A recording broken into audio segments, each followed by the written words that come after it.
Hi, and welcome to our Count on Your Future vlog series, where Warrick Dunn Charities collaborates with community partners to share valuable financial information directly to our viewers. Today, we're with Mr. Bill Cheeks, who will help us better understand our credit scores, what goes into determining our scores, and how to best manage debt. Bill, thank you for joining us today. Can you share a little bit about what you do and why you love what you do? Good afternoon, everyone. I'm Bill Cheeks. I am the CEO of ABBA Associates, a financial literacy firm in Powder Springs, Georgia, that started in 2002. And prior to that, I was an executive with Equifax for 34 years and learned while I was with Equifax, so many people have poor credit. And so I said, what do we need to do? We need to help people better understand how the credit score works and how to have a great credit score. One of the things that I do is tell people, not bragging, but I have either a 830 to 840 credit score. Credit scores are from 300 to 850. So this is why I do it. I'm passionate about it. I get up every day thinking about how can I help individuals improve their credit. That's amazing. What makes up a credit score? A credit score is derived from your credit report. There are three major credit reporting agencies.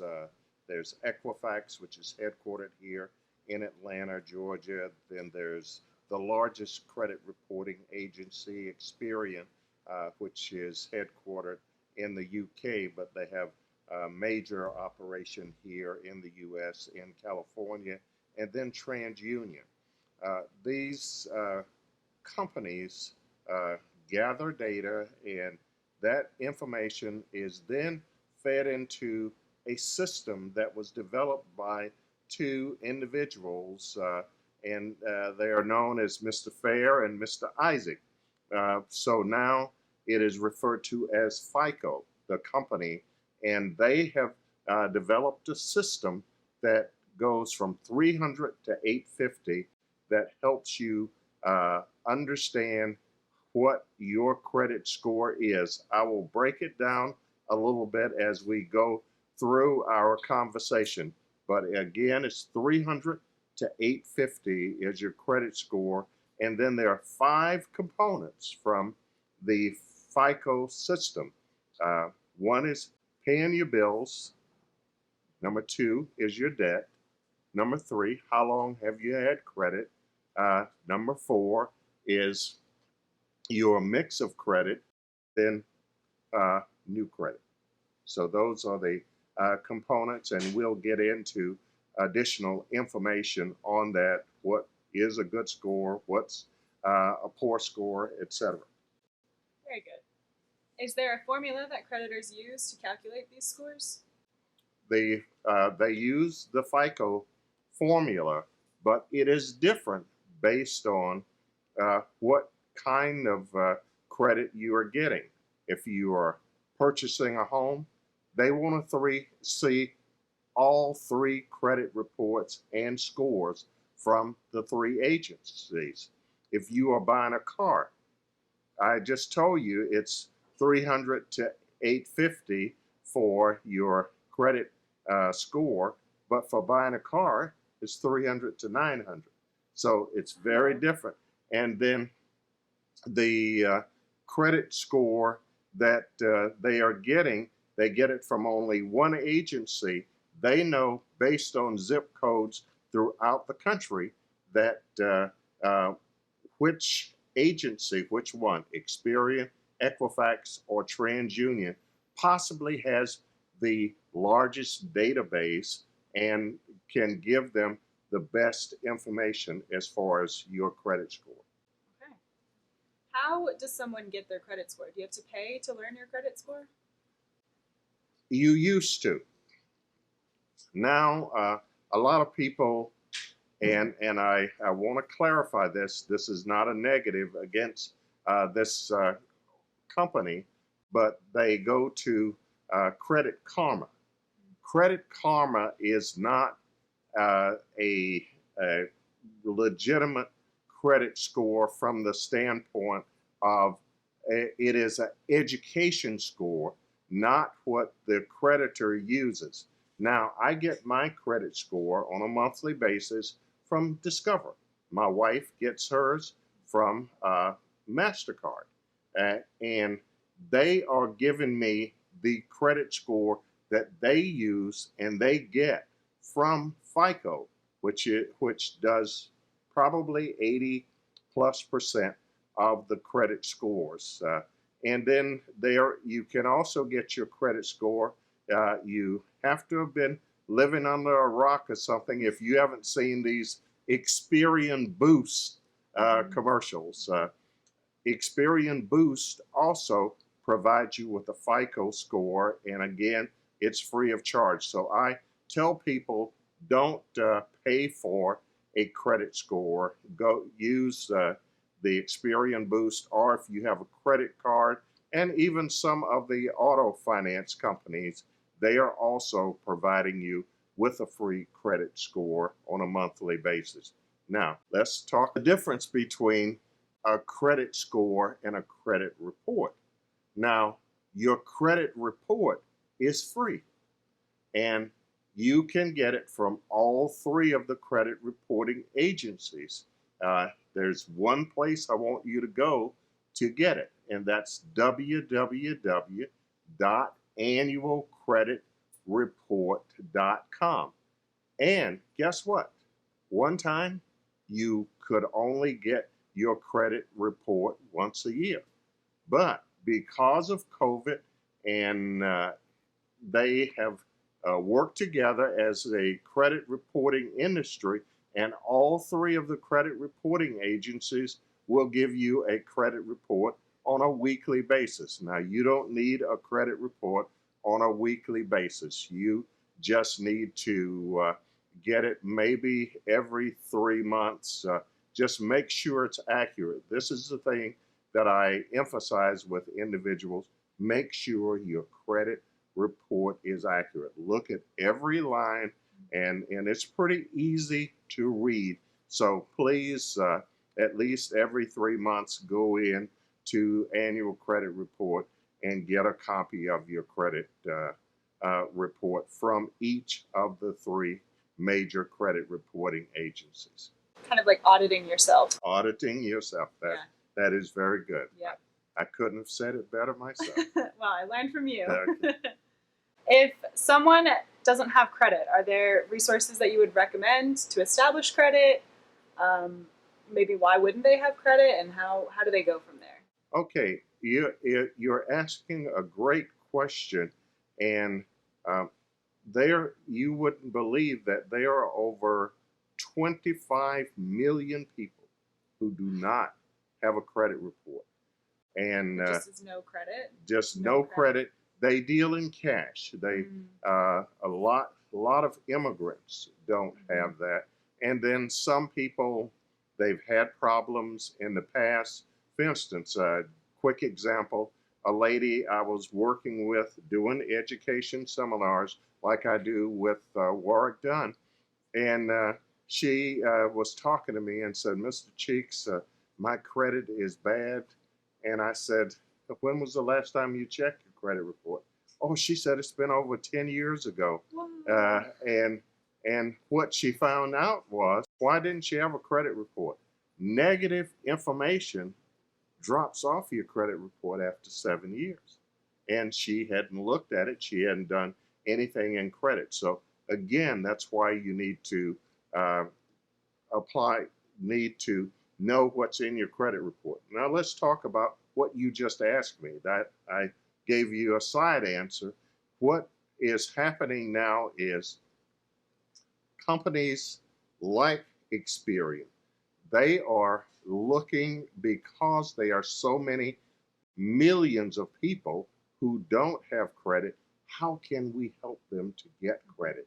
So they have developed something called Experian Go. And that is, you can take, let me borrow your phone here. Absolutely. I didn't have mine. You can take this device and go to Experian.com/go, and you can actually develop your own credit report on your phone. And what they will do is use the Experian Boost. Here's the piece about Experian Boost. Most people don't know cell phone companies don't report your information to the credit reporting agency unless you don't pay them. Then they report it as a collection. But your good payment history is not reported. Utility companies don't report your credit information. And here again, unless you are behind, but your good payment history. So these companies are looking at this, but the big one is rent. They are all looking at now, how can we get rental data? And this is especially important for people of color. And what this does is it gets them into the database. If you are purchasing a home, that automatically that's going to be reported. But if you are renting from various types of landlords, and here's how they're going to develop that. You've got to write a check to pay your rent. As you know, about everything is tracked now. So they can track that you paid on a monthly basis to a particular company or individual. That information is there, so they're going to use that to develop a trade line. That's what most people don't realize. They're developing a trade line. And then they're going to look at that. They're going to look at your utilities. They're going to look at your cell phone and all of that. So that will eliminate a lot of the folks who don't have a credit report now, and going to get more people into the system. I'm really excited about that. That's awesome. Can you talk a little more about after 7 years, your bad credit history is gone from your credit report? Okay, here are some things to know as far as how the system works. It's not just delinquent debts or anything like that. It's collections after 7 years from when the collection hits your credit report, which is normally 121 plus days after you have not made payments. It goes off of your credit report unless it is sold to another company, and then you have to track because it should go off, but sometimes it does not. But normal debt such as missed payments, any type of negative items, even a Chapter 13 bankruptcy, goes off after 7 years. Wow. Now, the Chapter 7 bankruptcy, it stays on for 10 years. So the difference between a Chapter 7 and a Chapter 13, Chapter 7, you say, I can't pay this debt. So that you tell the creditors, come get the car, whatever, I cannot pay this. But a Chapter 13, you pay some of the debt, and the court says, okay, this is what you can pay. You have 5 years to make these payments, and that particular item stays on your credit report for 7 years. So those are some of the items there that we want to talk about. But I want to go back to something that I have not answered for you that is really important. The credit score. Okay. There are 5 areas of the credit score, and that's from FICO. The largest, 35% of your credit score. And here's how it works.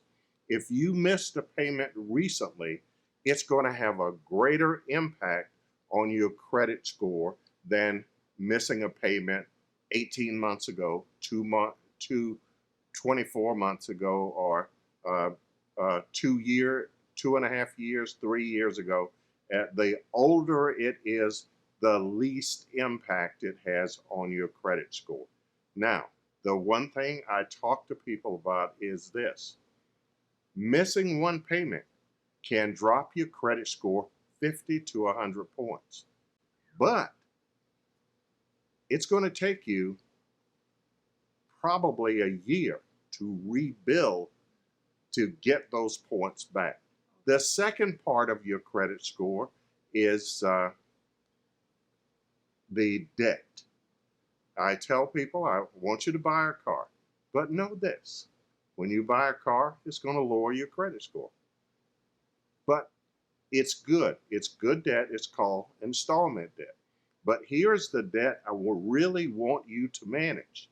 The debt that I want you to manage is this, and that is your credit card debt. Credit cards tell us more about individuals than anything else, because you go into a store and they don't tell you you've got to buy this item, but you go in there and let's say you're going to have an event tonight and you say, boy, I would look good in these shoes at that event. I would look good in this dress at that event. And then nothing goes off here to say, how am I going to pay for that when that bill comes? So it's that kind of tracking. Here's what I want people to do and remember is this. When you put charges on a credit card, make sure you can pay the balance in full when you get the bill. Now, because of something called the Card Act, you know on a monthly basis when you're going to get the bill. Every month it has to come at the same time, and you also have to have the payment due is at a certain time. This particular area is 30% of your credit score. So now we've talked about paying bills, that's 35%. Your debt is 30%. So now we've talked about 65%. The third largest area is how long have you had debt? You know, sometimes people say, I've had this credit card, I don't want it anymore. Had a lady to call me just the other day. She said, Mr. Cheeks, I got upset with this credit card company, and I'd had this credit card for 26 years. And so she closed out the account. I said, that's terrible. What you did, you just hurt your credit score, because the third area is how long have you had credit? And it tracks folks who have long history of credit. So it's important to maintain your credit, the history of credit. Then the fourth area is 10% of your credit score, and that is your mix of credit. Good to have 2 or 3 credit cards, a car note, even a mortgage. All that is what we call good credit, and it's a good mix of credit, shows stability. And then the final thing is that one is 10%. The length of credit is 15%. And then the final area is new credit. You're applying for credit. Do not apply for new credit unless you are definite you're going to make a purchase. And there are 2 types of purchases that you have a grace period on. That is buying a car or getting a house or refinancing or home equity line of credit. You have a window of about 20 days in which you can shop around, and they'll treat the inquiries as one. I've said a lot, so I hope that helps the audience. Yes. One more thing as far as credit. What is a good credit score? I said it's 300 to 850. 800 to 850 is an outstanding credit score. 800 to 850. Creditors are looking for people like that. Then there's 740 to 799. That's a very good credit score. Creditors are looking for those folks. Then you have the 670 to 739. That's good, but really the good is 700 to 739. You really want to get your audience, they want to get to that 700 credit score area. Now, what is poor? 579 and below is a poor credit score. 580 to 669 is a fair credit score. So those things, it's really important to know. People ask me, Bill, can I get this car? I said, they're going to sell you a car. It's just how much interest rate are you going to pay for that car? And the lower your credit score, the higher the interest rate. I've heard people who pay 20+%. You're paying for a car forever at that particular interest rate. So we want to get people in the higher area and buying a house. The cutoff is around 640 before they're even going to consider you for a house. So I wanted to share that information in closing. What is good, what is not so good, and the thing that we do with Warrick Dunn is talk about that budget, which is to get them out of debt, and then the credit piece that we're doing there. And I know we've helped a lot of people over the years. Thank you for that. Mr. Cheeks has helped lots of people. He is one of our facilitators for our Count on Your Future workshop series. And thank you again for joining us today and giving us all this information. My pleasure. If you enjoyed this video, please make sure to like and subscribe to the Warrick Dunn Charities YouTube channel to keep up with all of the exciting things happening at WDC. And we will see you next time.